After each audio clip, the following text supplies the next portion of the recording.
정부가 전세 사기 피해자를 지원하겠다고 내놓은 연 1, 2%대 저리 대출을 이용한 피해자는 극히 일부에 불과한 것으로 나타났습니다.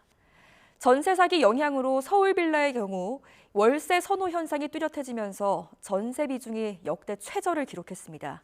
이동우 기자가 이 소식 취재했습니다. 전세 사기가 집중적으로 발생한 인천 미추홀구 전세 사기 피해 주택만 3천여 가구에 이릅니다. 하지만 정부가 전세 사기 피해자를 지원하겠다고 내놓은 연 1, 2%대 저리 대출을 이용한 피해자는 별로 없는 것으로 나타났습니다. 전세 사기 피해자를 위한 지원 대출은 지난 1월 9일 출시 이후 8건에 그쳤고 대출 액수는 9억 원에 불과했습니다. 정부는 피해자 3,000명가량이 신청할 것으로 예상하고 예산 1,660억 원을 책정했지만 예산의 0.5%만 활용되는 등 실질적 도움이 안 된 것입니다. 피해자들이 기존 전세 대출조차 갚기 어려운 상황에서 또 빚을 내는 것은 부담인데다 대학력 유지 등을 위해 이사를 원치 않는 경우도 많았기 때문입니다.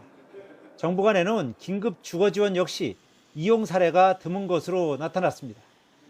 경매가 낙찰돼 살던 집에서 나가야 하는 피해자를 위해 마련했지만 이를 이용한 입주자는 지금까지 9명에 불과했습니다. 임대주택 대부분이 원룸이고 도심과도 거리가 떨어져 있기 때문입니다. 이미 주거지를 박탈당한 사람들에게 긴급 거처의 품질을 강화하고 숫자를 대폭 늘려주십시오. 이런 가운데 전세 사기 우려에 따라 세입자들이 빌라 임대차 계약 때 전세보다 월세를 선택한 것으로 나타났습니다.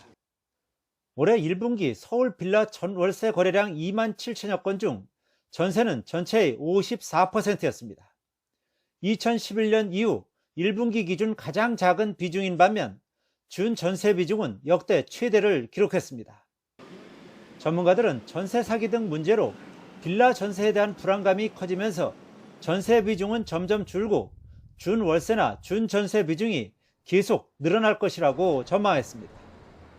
YTN 이동호입니다.